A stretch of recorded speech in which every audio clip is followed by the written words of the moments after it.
Welcome back in, everybody, to Thursday's edition of Birds 365. Joined now by one of our show's favorite guests, Ed Kracz from SI.com. Ed, how you doing, man? Hey, I'm good, Xander. How you doing? Well, it's not Friday. It's Thursday. Yeah. Happy Thursday. No, happy Thursday. Yeah. Xander gets a hello. I don't get a hello. But hey, Ed. John, good to see you too, buddy. We're talking about most underrated Eagles as we count down to training camp. I got a tough time if you start that category with me, Ed. I can't put the rookies in there because they haven't played yet. So I generally default to guys who've been here, played a little bit, maybe haven't gotten the accolades they deserve, and I keep landing on Milton Williams. When you talk about most underrated Eagles, where would Ed Kracz go? Yeah, I mean, listen. Britton Covey would probably be a good one. I don't think he gets enough love. But I'll throw one out there that won't be very sexy. But how about the long snapper, Rick Lovato? I like him. Love Rick Lovato. Love. Never against that. He's given up his number. Yeah. Rick does whatever you need, man. Yeah, 8 years now. This will be his 8th year. He came in and never makes a mistake. You never talk him. The only time you talk about a long snapper is when he makes a mistake. Exactly. Rick never makes a mistake. Exactly. So that's well done, Ed Kracz. Yeah, it'd be interesting to see, what percentage of Eagles fans even know who the long snapper is. Like you never see his jersey at the link, right? Or walking around. No, nobody's buying the long snapper jersey. Yeah, I don't think Fanatics has to put in a new order to get all the long snapper jerseys in. No, but he's dependable, reliable, consistent, likable. Just knows his role. Doesn't try to be anything more than he is, and that goes a long way. Yeah, I had to look. He's number 49 now. He gave up his number to Devin White, the great Devin White. Just gave it up. Yeah, wow, Rick Lovato, Greg gave it up for Devin. Yeah, as it should be. It should be. And 49, I mean, that's kind of a rotten number. I mean, so he's a long snapper. I mean, I know, but but he could have played hardball. He could have been a dick and said. Yeah, he could have been like, "Hey, Devin, I've been here how many years? You're going to be here for 1 year, and Howie's not paying you. Let's be real." So, what is that number that he gave up? What's Devin wearing? 45. 45. 45. That's a bad number too. That is a bad number, but it means something to Devin White, I guess. Yeah, but I would go Lovato, and to your point with Milton Williams, I mean, he's definitely underrated, but you'd like to see more production out of him. We're doing our top 25 countdown of the best Eagles, and I was assigned the Milton Williams one, and I looked at the numbers again, and he didn't really put out a lot of production last year compared to 2 years ago. And I think that's why he's not signed. I think he's betting on himself. Yeah. I think the Eagles want to sign him to an extension, but he knows he's going to get more playing time without Pletcher here. Yeah, he got a lot last year, though. I think he played half of the snaps. I mean, he was in the 500s. Yeah, so I mean, he's going to have to produce. If not, he's going to be gone. And even if he does, maybe he's still gone. But he's going to be counted on really heavily this year, obviously, with Fletcher gone, and the young kids, Davis and Carter, stepping in. So we'll see how he performs. Yeah. We started the show talking about Johnny Mack. He's doing the training camp previews over on SI.com. We've been promoting them all week. He was on the tight ends today. I just want to get your perspective on Dallas Goedert as we enter this season. To me, I think he's a guy that's going to be involved in the offense a lot more with Kellen Moore. How much, I don't know, when you have guys like Devontae and A.J. Brown. What's your expectation for Dallas Goedert coming into the year this year? Yeah, we all keep waiting for the breakout year for Dallas Goedert. And what does that look like? I mean, I don't think he's had it. I think he had 820 yards receiving 3 years ago. Is that a breakout year? I just think he's very consistent with his body of work. And I think he's probably going to still be that way this year. I don't think he's going to get anything more or less in Kellen Moore's offense. I think he'll still trickle in at maybe 55 catches for 700 yards, maybe, 3 or 4 touchdowns. I don't think he's ever going to be 1,000-yard type of tight end, 116 catch type tight end like Zach Ertz was in 2018. But I just think he's very consistent. He's very good. He's very willing to accept whatever his role is. Maybe he'll have a few more opportunities in Kellen Moore's offense. It's going to be interesting to see how Jalen Hurts adapts to this new offense. I'm not sure he's a I think fan. he's frustrated. I think he is frustrated, and they want him to get the ball out quickly. They want to go over the middle more, which is where Dallas, could make a nice living. But I'm not sure Hurts wants to do that. I don't think he's comfortable doing that yet. Now he's got many weeks in the summer to get it down, but if he can figure it out and he's comfortable doing it, then maybe Goedert's numbers go up a little bit. But the thing with him has always been his ability to stay healthy. These last couple of years, he's been, he had the shoulder injury, he had the broken forearm or whatever it was last year against Dallas. If he can stay on the field for all 17 games, then maybe you see a little uptick in his numbers. But I just don't think he's going to be that 1,000-yard type receiver, 80 catch guy. I mean, I think he is what he is. I think he's a 55 catch, 700-yard receiver at best. Now you bring up Zach, and I mentioned this. Remember when Zach was doing, and by the way, 116 is insane for a tight end. Yeah. But Zach was the number one option. If Zach was here, if you sort of can manipulate time, and if Zach were here now in the prime of his career, he wouldn't be the number one option. A.J. Brown would be. Right. Devontae Smith would be number 2, and Zach Ertz would be number 3. And that 116 probably automatically knocks down to 70, 80, somewhere in that range. I think Dallas is right there in this environment, which is a better environment because obviously you want A.J. Brown, Devontae Smith, and playmakers like that. If he can stay healthy, if he can ever play 17 games, which is a big if because he's very physical. Yeah. He hurt himself last year with that straight arm. Yeah. Beating up people. So it'd be nice to see him stay healthy, but I think that's the part people miss, Ed. It's like Zach was the number one option. Yeah. And you probably don't want that for the tight end. I mean, who were the options at receiver that year? Was it Alshon Jeffrey was coming off a rotator cuff operation, so he wasn't immediately ready to go. And I think Torrey Smith was gone. It was just a really bad group of receivers, I guess, because Ertz was the number one option, and they threw to him all the time. The NFL Network just had a replay of that 2018 Eagles-Cowboys game on the other night, and I tuned in for a bit. And it's funny to see the names on defense for the Eagles. Crayvon LeBlanc is playing secondary. People still want Krayvon back. Strap. But they Wentz threw to Ertz all the time. I mean, in that game, it's like, man, there's Ertz again. Ertz was catching everything. So, that was his 116 catch season. But I didn't notice him throwing the ball to a whole lot of other people. It was Ertz and Wentz and Ertz. And it's always fun to look back on those games, because you forget so much, even though it was just 6 years ago. But Ertz was quick huge in the NFL, man. Yeah, it does. Yeah. But I do think Dallas has settled in well. It'd be nice to see if he can stay. But if you go back to that 2021 season, when he had 830 yards and probably would have been close to 1,000 if he stayed healthy, AJ wasn't here. So that is the difference to me. I mean, and now all of a sudden he gets knocked down. And rightfully so. I think he's a really good player. It's just that because of where the Eagles are and they have so many playmakers. And I think this speaks to Saquon as well. For all these people that want numbers, you got to temper those expectations. It's about impact because AJ and Devontae are going to be the traffic guys, and that should be the case, shouldn't it, Ed?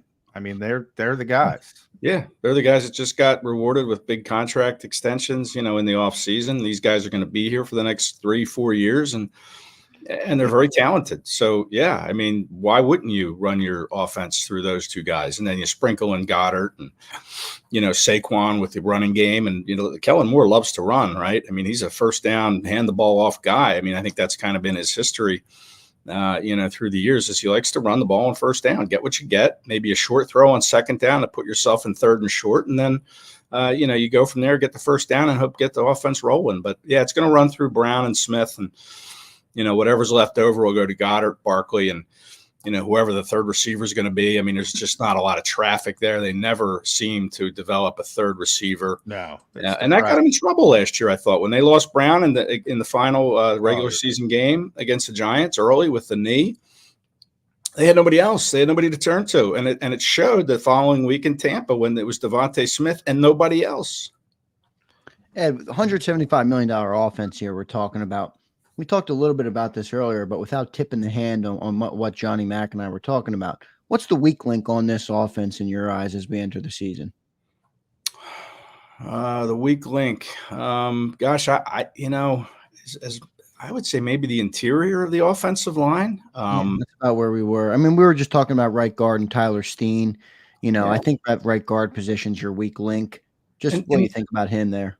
Yeah, and even center, we don't know what Cam. I mean, we think we know. Cam knows. Stout knows. Stout knows. Yeah, I mean, I think there was concerns there, and when Jeff Stoutland came out and said that, all of a sudden, Ed Kracz, his word is gospel, and now everybody's like, okay, we're good. Yeah, I'm high. I actually put Cam Jurgens as the second most underrated Eagle. Yes, you did, Johnny. Because I think people, and I'm not saying he's going to be Jason Kelsey, but Stout's pretty honest. And when he says, he didn't know if he could play guard. He was worried about that.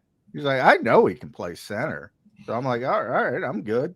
Okay. Yeah. We're going to see. I mean, he is quick. He can get out. He can pull. He can get downfield and put down some blocks. But is he going to hold up in pass protection? Our defense is going to try to attack him with, multiple players to kind of maybe get him a little off balance in calling protections and in picking up the blocking. Well, I don't like the calling protections part.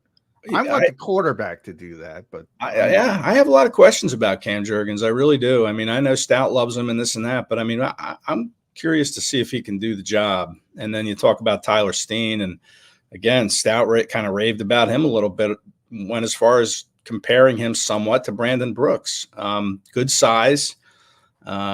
Is he the guy? I mean, I listen, I have a man crush on Mekhi Becton. I'll admit that right now. I think that guy is Mekhi. Yeah, I think he can play. Lane Johnson said we got to find a way to get him on the field.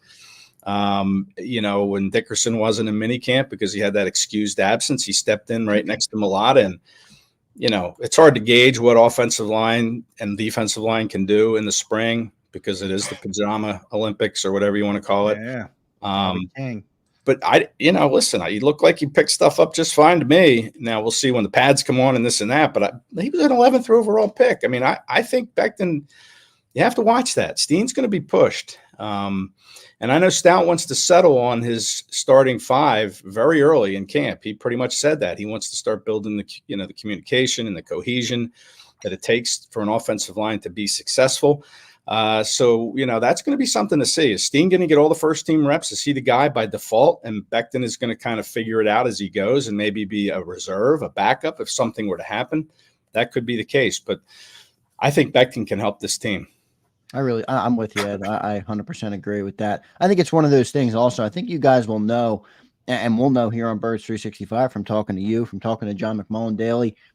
I think we'll know in camp. I think you guys are going to be able to see it pretty quick. If you go back a couple years, if everybody can believe this now, it sounds crazy to think about. But once upon a time, Jordan Mailata was fighting for a spot versus Andre Dillard. Oh, yeah. Very quickly, we learned who was going to be the guy. People forget Andre. They rotated every day, but Andre got the first day. They wanted Andre Dillard to win that job. They took him in the first round. I mean, right. And he just didn't. Right. And they got, sometimes it's better be lucky than good. But the assumption, I think there's a revisionist history that the Eagles, quickly assessed that Jordan Mailata was going to be better than Andre Dillard. I don't think that's the case at all. It just happened to work out for the Eagles very well, to say the least. But to kind of button up the right guard talk and the wide receiver talk and mesh it together, because I was talking about this, Ed. At right guard, whether it's Becton, I think the question with Becton is, can he play guard? And he's not as comfortable on the right side. He obviously he's a natural tackle. He's got the long arms, so is he going to be susceptible to those short, stout guys inside? It's a little bit different of a role.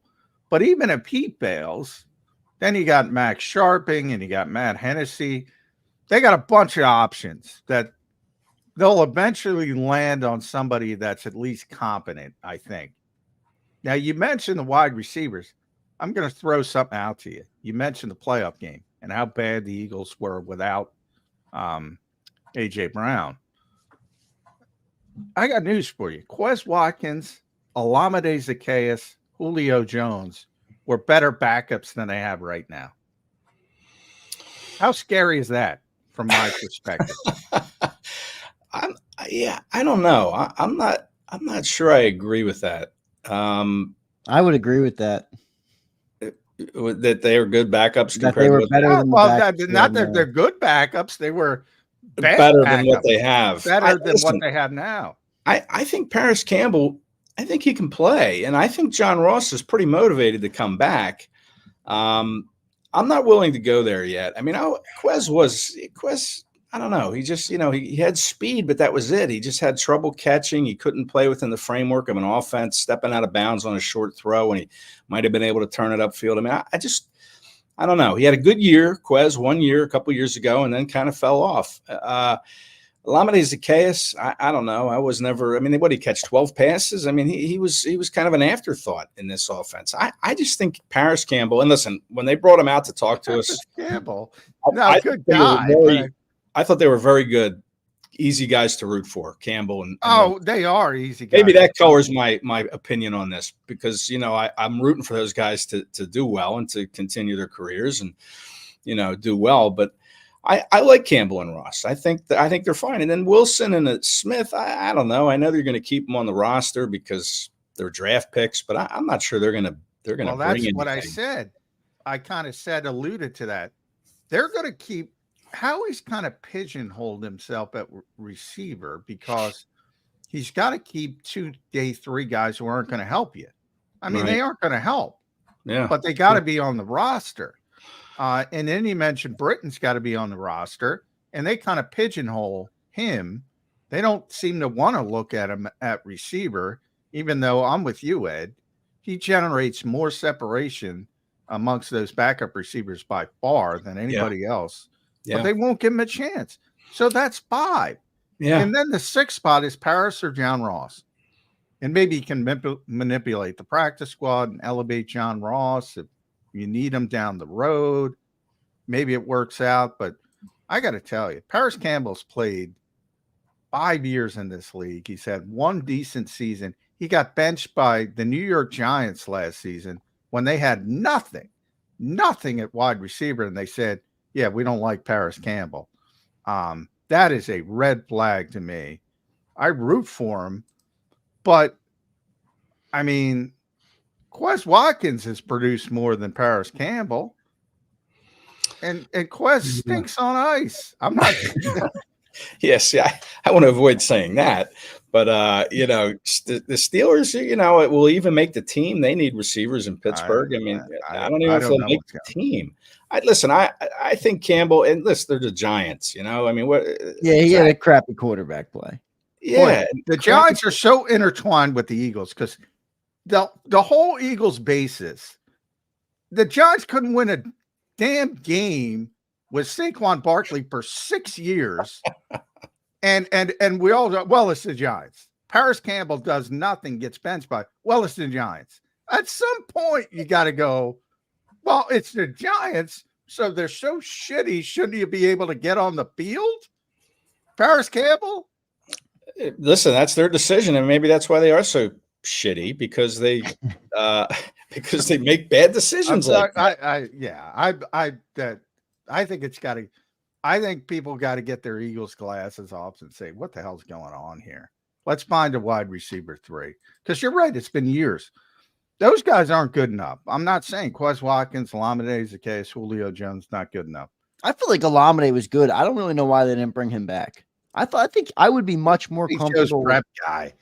Come on. No, but he was all right, Johnny Mac. He didn't have any big drops last year. He had a lesser role because Quez Watkins was still here. If you moved him up to wide receiver 3, I think that would be better than where we are now. Ed Kracz is right. Britton Covey's better than all of them. I agree with that, but it Yeah, doesn't and seem as maybe though they're listen, gonna give maybe him the the worm will chance. turn with their thinking on Britton Covey because it's a new staff, and maybe he'll get the opportunity. I don't know. I mean, I don't know what they're thinking, and we'll see in the summer, or in August once things start really heating up, just what their role is going to be with Covey. I mean, I think he should be. Jalen Hurts went to bat for the kid, I to come know. in and play, because he was tearing up the practice, the scout team. So I don't know. I think that they I mean, my hope is that John Ross has figured it out, because he looked like he's still got, as Howie would say, the traits in his body. You can tell you could tell when we were there in the spring, athletically, he's a little bit different than all those other guys. And the Eagles love speed. We saw that was their reason for keeping Quez. Oh, he can stretch the defense. And John Ross can do that, 4.22, 40-yard dash guy. That was years ago, but, he still has that speed. It was apparent during the spring. So Eagles love speed. So I think you give him maybe the leg up if you're talking about 6 receivers, and you mentioned the 5 that, the Eagles will probably keep if they keep Covey. Who I think Ross has probably a leg up on Campbell at this point just because of that speed, and the Eagles love speed. Yeah. It's a bad situation, though. I mean, if I were rating the starting spots, I said this earlier, and you're playing 12 personnel, say CJ Uzama is the starter in a 2 tight end setup. So you're only counting the 2, AJ and DeMonte. Right. I would say wide receiver is the best position on the Philadelphia Eagles. For And sure.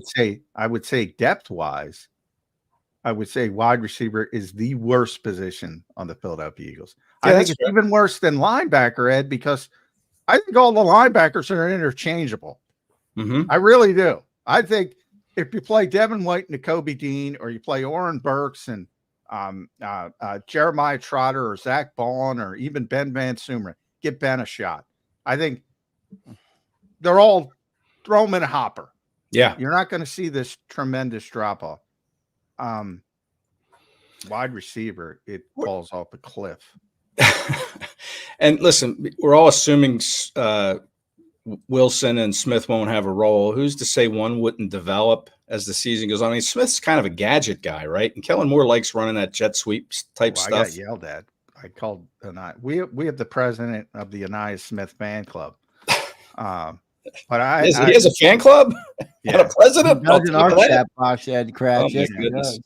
But I got yelled at by the Eagles when I called him a gadget guy. I'm like, well, he's a gadget guy.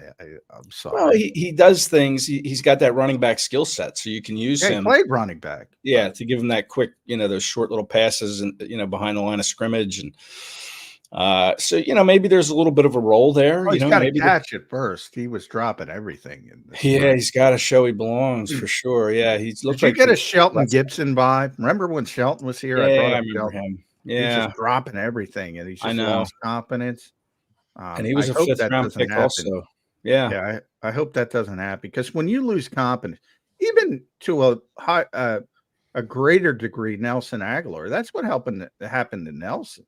Now Nelson's much better than those guys, but yeah, he just lost his confidence. Well, you hope that was, he had the injury that was discovered in March. You hope he's just was pressing, trying to show, hey, I'm healthy, I'm ready to go, and maybe he was just trying to prove that, and maybe he'll settle in, hopefully, or maybe he doesn't make the team. Maybe the Eagles surprise everybody and cut him and bring him back to the practice squad. So much of what they do at that position, I think, is going to depend on the preseason. If Johnny Wilson goes out there and catches 3 balls a game or 4 balls a game for 80 yards, you're not going to cut him because somebody's going to take him. But if he doesn't show a whole lot, then maybe these guys are candidates for the practice squad. You cut them, you cross your fingers, hope nobody takes them, and then you bring them to the practice squad. But right.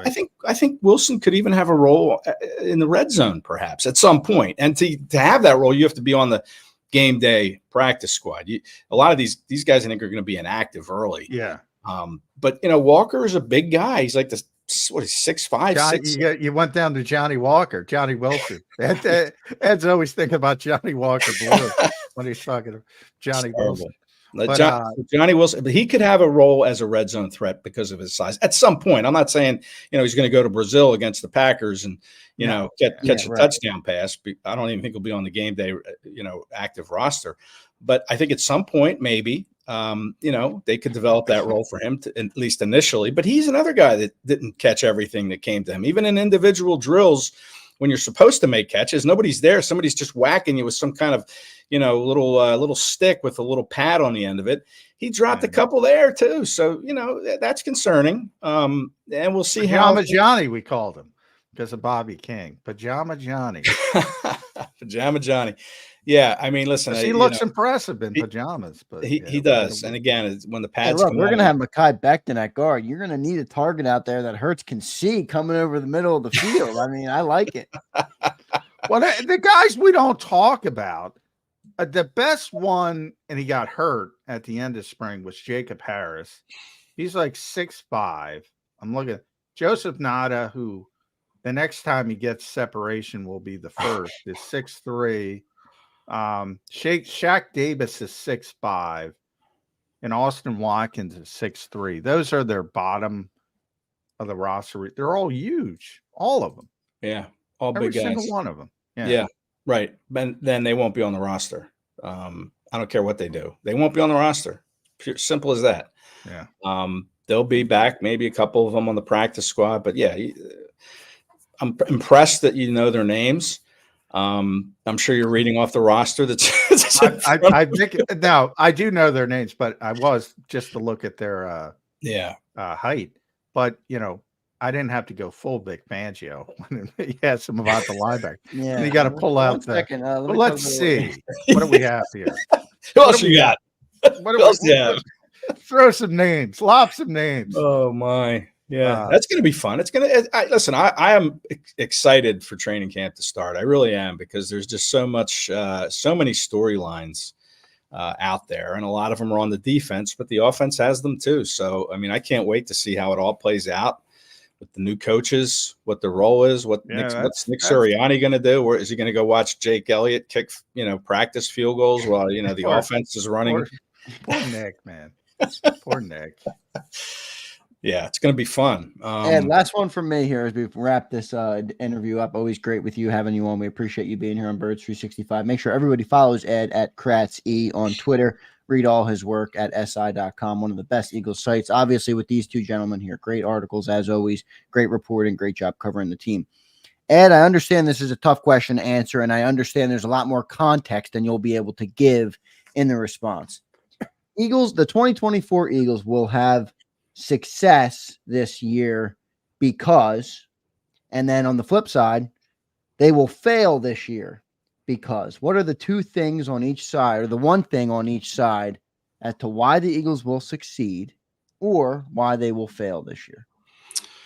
Well, I think the success is going to stem from Jalen Hurts and his, ability to pick up Kellen Moore's offense. And, I know he'll have a hand in creating that offense. They'll work together in tandem to find things that he's comfortable with. But I think that is why they will have success, because Jalen Hurts and Kellen Moore will find common ground, and they'll be able to work together. They'll be able to develop together, and they're going to have success together.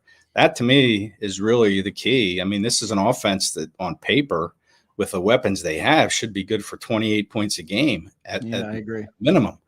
But it's got to start with your quarterback. And that relationship between him and Kellen Moore is going to have to succeed if the Eagles want to succeed. I think it goes bad, and you probably have to look at the defense, because there's so many unknowns there. But I think it goes bad if something were to happen to Jalen Carter or Jordan Davis, and they got dinged up. Injuries on that defensive front. I mean, I think it's a pretty thin front in terms of experience. Obviously, Brandon Graham brings you that, but it's young. Nolan Smith, you're counting on him. You're Bryce Huff. You hope last year wasn't just an anomaly, that double-digit sack season. So I think what could go wrong would be something that would unforeseen, something happened to Carter or Davis up front, because those are the two stalwarts. Those are the two guys that are going to have to really kind of pick up their games this year and lead the way to get pressure on the quarterback. I like the offensive or the defensive secondary. I think, that will be okay. So I think, to me, what could go wrong is if that defensive front gets banged up and they can't play all 17 games because they're pretty thin. That, after this, If Jalen Carter is missing, trouble. That could be as big of a loss as if you lost AJ Brown, like Johnny Mack has talked about. Yeah, that would be. I still think they're going to have to make a move to bring somebody else in there up front. I really do. I just, you're counting on Moro Ojomo. I know. I'm Marlon Tuipulotu. Marlon's okay. Marlon's another guy that gets hurt. He hasn't played all 17. I mean, he's a what guy. About PJ Mustafer? Yeah, did you read that off your roster again there?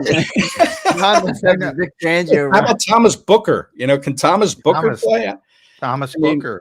These are guys that you don't know about, and we're gonna have to find out about because to me it's very, very thin. If something were to happen to that unit, maybe Fletch comes back. Gabe Hall, isn't Gabe Hall the undrafted guy? Gabe Hall, there's a guy, there's a name. Yeah, we'll see what he's a big guy. Yeah. Fletch is like down to 280 pounds, man. I don't know. He's ranching. No, I was joking. He's not coming back. No, he's not coming back. He's done. But he's a phone call away. I don't know. Thomas Booker might have to call him or PJ Mustafer if something were to happen. But that's my big concern is, something were to happen up front, you're getting really, you're in real trouble. At Kracz E. Go follow him on Twitter. Does a tremendous job. X.com. I apologize. SI.com /NFL /Eagles. The great Ed Kracz. Thanks, buddy. All right. Thanks, guys. See you. Yeah. Thanks for doing the show. See you, man. Thanks, Andrew. There's Ed Kracz on Birds 365. Always great talking to our buddy Ed Kracz. Always brings a good comedic relief to the show and great info. Not just comedy, but great info, a great sense of humor. Just a great guy all around.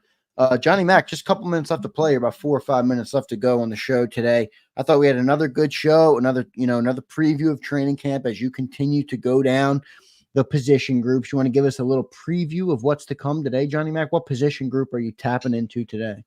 Receivers today, as we're going to finish up the offense the next couple of days. Receivers, interior offensive line, offensive tackles.